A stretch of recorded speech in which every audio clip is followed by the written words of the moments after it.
पाकिस्तान पर भारत के हमले के बाद पाकिस्तान पूरी तरह से घबरा गया है।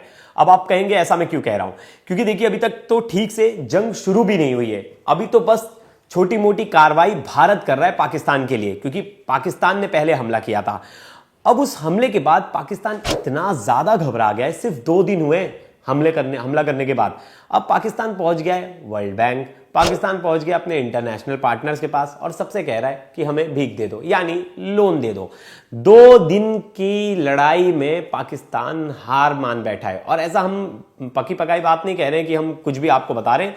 पाकिस्तान के Twitter handle economic affair division government of Pakistan की तरफ से एक ट्वीट आता है। उस ट्वीट पे वो कहते हैं कि वर्ल्ड बैंक और इंटरनेशनल जो उनके पार्टनर्स है वो उन्हें और लोन दे, उन्हें इस मुसीबत की घड़ी में मदद करें। मतलब सोचिए, कल तक बड़ी बड़ी गीदड़ भपकी देने वाला और कल तक बड़ी बड़ी बातें करने वाला पाकिस्तान, जिसे पता है कि उसकी आर्थिक स्थिति बिल्कुल भी ठीक नहीं है, 1% भी कह दे तो ठीक नहीं है, खुद इतना ज्यादा आर्थिक संकट में और हमें आंखें दिखा रहा था। और देखा आपने कि उसका क्या रिपरकशन हुआ कि पाकिस्तान अब खुद कटोरा लेके पहुंच गया। वहीं आपको पता होगा कि पाकिस्तान का शेयर बाजार ऐसे धड़ाम से गिरा, जिसके बाद उसकी मार्केट को इतनी ज्यादा चोट पहुंची है कि उसे उभरने में तो बहुत समय लग जाएगा।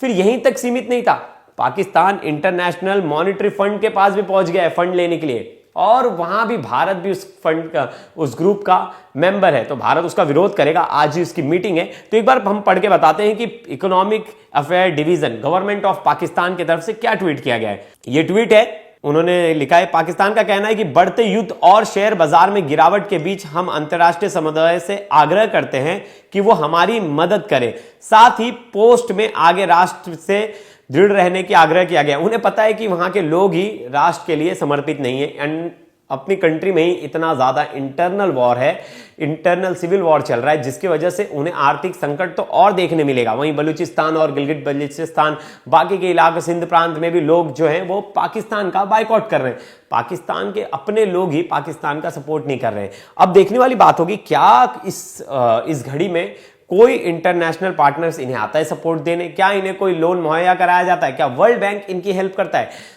जहां तक ऐसा लगता है कि इंटरनेशनल पार्टनर्स में कोई बड़ा देश इनका साथ नहीं देगा, क्योंकि सबको भारत के साथ अपने रिश्ते अच्छे रखने हैं।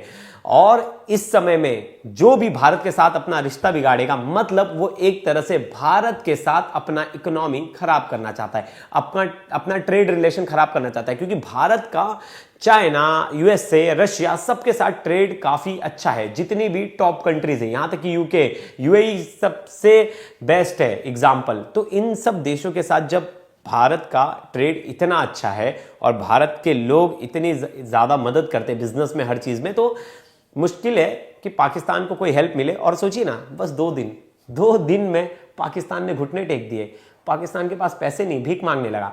पैसे तो पहले से ही नहीं थे, वो पहले से ही आतंकवाद के लिए भीख मांगता था। अब उसके पास भीख मांगने का एक मौका मिल गया है कि हम तो वॉर वाले सिचुएशन में हैं, आप हमें पैसे दे दो, आप हमारी मदद कर दो, कुछ हमें हेल्प कर दो। और अगर ये बात पकी पकाई होती, हम ऐसे ही बोल देते हवा में, तो आप भी बोलते अरे अभी से ही आप उन्हें कम आंकने लगे हो। लेकिन आप देख लो खुद ही कैसे पाकिस्तान अपनी पीठ थपथपाता है और दूसरी तरफ कटोरा लेके भीख मांगता है। और वहां की मीडिया चैनल्स इतना बड़ा बताती है पाकिस्तान को कि वाह, अब इस खबर को पाकिस्तान की मीडिया चैनल कैसे दरकिनार करेगी। वहां की गवर्नमेंट खुद ट्वीट करके पैसे मांग रही है, खुद ट्वीट करके हेल्प मांग रही है। और उस पर बहुत ज्यादा फनी रिप्लाईज भी थे। मैं पढ़ रहा था कि उनके देश के लोग ही, उनके देश का ही एक शख्स लिखता है, रियाज की, जब पैसे नहीं थे तो लड़ाई के लिए कूदने किसने बोला था। मतलब बहुत तरह के फनी कमेंट्स थे। लेकिन ये सब तो इंपॉर्टेंट है, क्योंकि हम भारत का ऐसा कोई मकसद नहीं था कि उनके साथ जंग छेड़नी है, ना भारत जंग वाले स्थिति में है।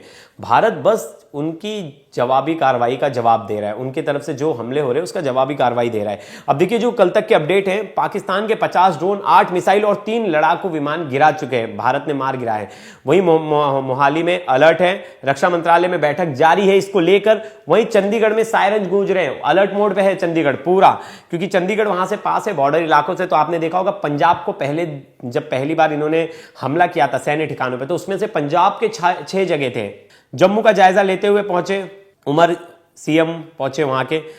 सेना प्रमुख की बैठक जारी है, आईएफए का बयान, सीयूएस पोचारी समर एडी का गन का इस्तेमाल किया है, भारत ने इस्तेमाल किया इन गन्स का। काउंटर एयरक्राफ्ट सिस्टम भी हमने यूज किया है, पेचौर मिसाइल भी यूज किया है हमने, एयर डिफेंस सिस्टम हमारा S-400 तो यूज कर ही रहे हैं हम।